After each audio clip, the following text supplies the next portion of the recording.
Olá, terceiro ano, tudo bem com vocês?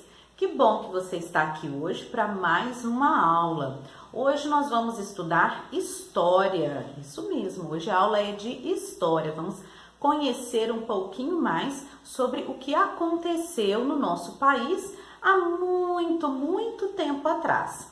A tia vai falar hoje de quando os portugueses chegaram ao Brasil pela primeira vez. Vocês sabiam que antes dos portugueses chegarem, somente os índios moravam aqui? Então vamos começar essa história? No ano de 1500, os portugueses chegaram ao Brasil. Vocês se lembram da aula de matemática, onde nós estamos estudando os números com 4 ordens? Unidade, dezena, centena e unidade de milhar? Olha aqui, ó, o ano de 1500 é um desses números. 0 unidades, 0 dezenas, 5 centenas e 1 unidade de milhar. É isso aí. No ano de 1500, os portugueses chegaram ao Brasil. Eles fizeram uma longa viagem, ficaram muitos meses no mar. A tia vai aproximar bem para vocês olharem, olha. Esse é o mapa do mundo. Está vendo esse pontinho rosa que a tia circulou com a canetinha preta? Ele é bem pequenininho, por isso que a tia circulou para vocês observarem bem. Aí, onde está circulado, é Portugal. Aí a tia fez um traçado, uns pontinhos, mostrando a viagem que os portugueses fizeram pelo mar até chegar ao Brasil. Olha que longo caminho pelo mar que eles fizeram.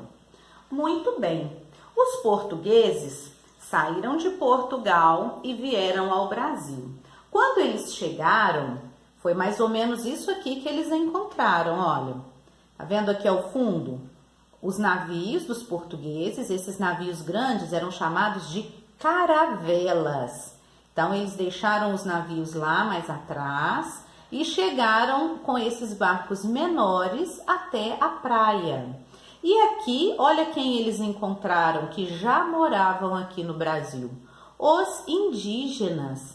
Já havia habitantes aqui no Brasil. Os portugueses não encontraram aqui uma terra de ninguém, uma terra desabitada. E quando os portugueses chegaram, eles encontraram os indígenas e deram início a uma amizade. Por um tempo, foi realmente uma amizade.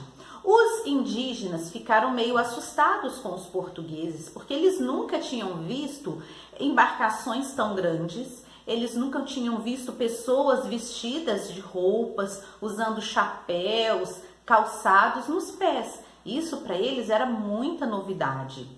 Já os portugueses também se assustaram quando viram os indígenas, porque eles não estavam acostumados a encontrar pessoas sem nenhuma roupa. Os índios andavam nus, eles não conheciam roupas, e eles não tinham roupas para usar. Também não tinha calçado nos seus pés. Isso eles foram aprender com os portugueses.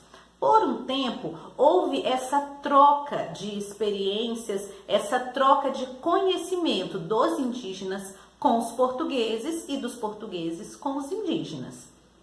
Por exemplo, com os indígenas, os portugueses aprenderam sobre a alimentação, por exemplo.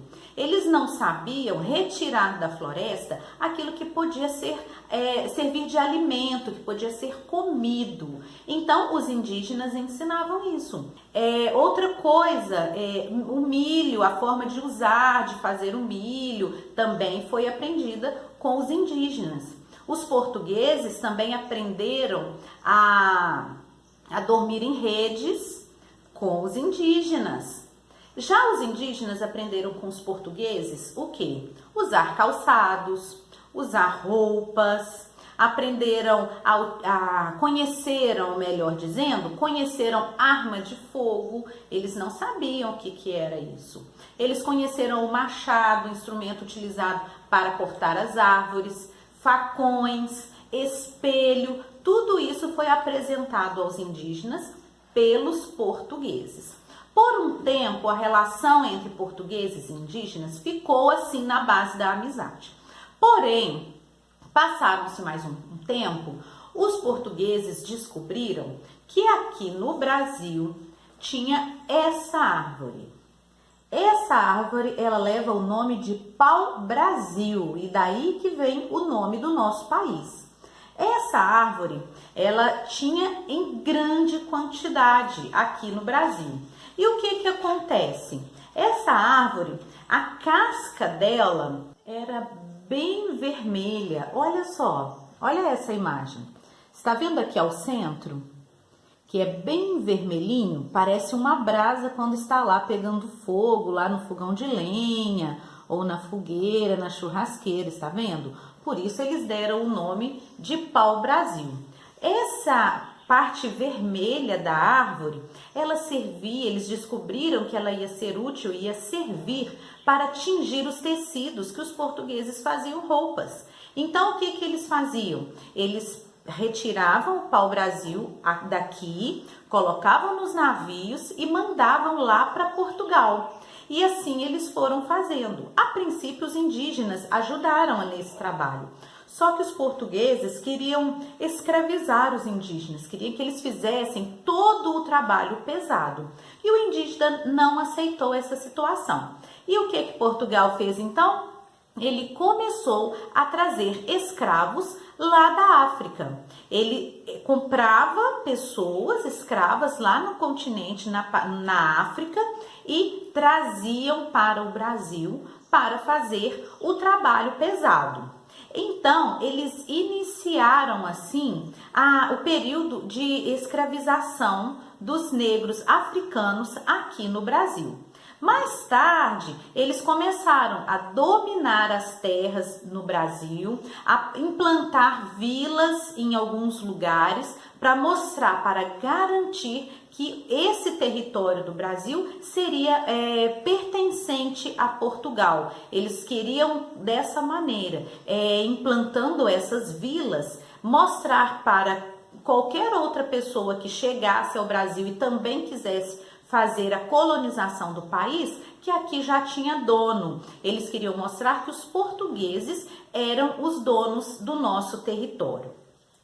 E assim, eles instalando essas pequenas vilas, aconteceu essa situação que está representada aqui nessa figura. Começou então a se cultivar cana-de-açúcar aqui no Brasil em grande quantidade e produzir o açúcar. Aqui, ó, era produzido aqui nesses engenhos, ó, utilizavam animais e mão de obra, o trabalho dos africanos que vieram escravizados para o Brasil. O que é ser escravo? Ser escravo é a pessoa não tem direito de ir onde quiser, de voltar a hora que quiser. Ele também pode ser vendido para outras pessoas e pode ser comprado como se fosse mesmo um objeto. E ele era obrigado a trabalhar sem receber nenhum salário e trabalhar por longas horas, por períodos muito grandes. E não era só os adultos que trabalhavam. Era desde criança até não aguentar mais, até estar bem velhinho. Essa era a realidade dos escravos.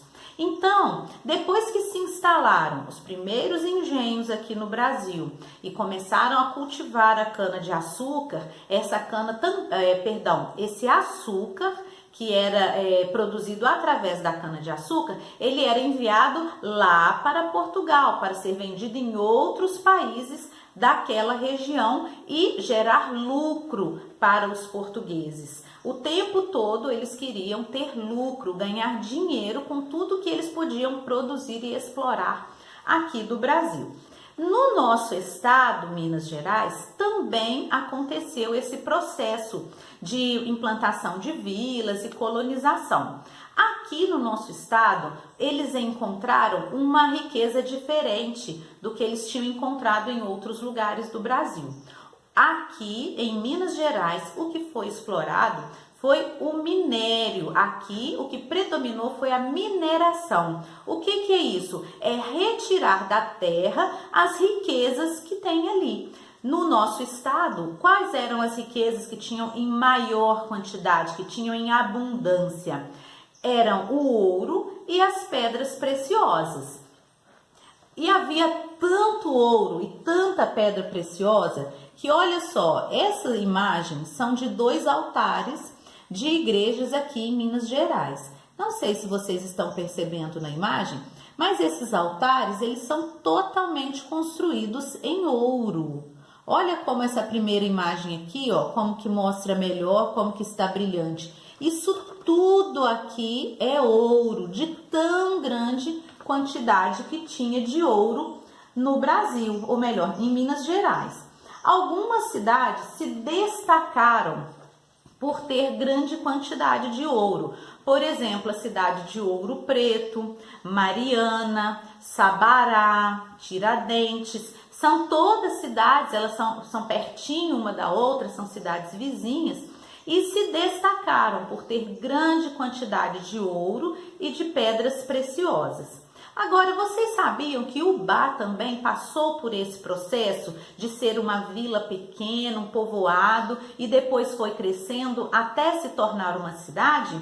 E que aqui em Ubá também haviam indígenas que moravam? Olha só, a tia trouxe uma imagem aqui para vocês, ó. Aqui é uma representação de indígenas na nossa região, na nossa cidade aqui em Ubá. E a própria palavra Ubá é um nome indígena, é o nome dessa graminha, desse capim aqui, ó, o capim Ubá. E Ubá também é o nome de uma canoa, um tipo de canoa que os indígenas usavam há muito tempo atrás, quando eles habitavam aqui a região da nossa cidade. Ubá também significa canoa feita de um tronco só. Eles pegavam um tronco grande de árvore e transformavam, né? Cortavam o meio dela e trabalhavam ali até virar uma canoa. Agora que a tia já explicou um pouco sobre a história do nosso país, de Minas Gerais e até da nossa cidade, eu quero que você pegue o seu caderno de atividades e leia o texto, leia com bastante atenção também cada uma das perguntas para você responder bem certinho tudo que está pedindo ali. A tia também vai deixar algumas imagens aqui abaixo para te ajudar nesse processo de responder, de fazer as atividades do nosso caderno pedagógico. Faça tudo com atenção, com muito carinho e a tia te espera na próxima aula. Beijo!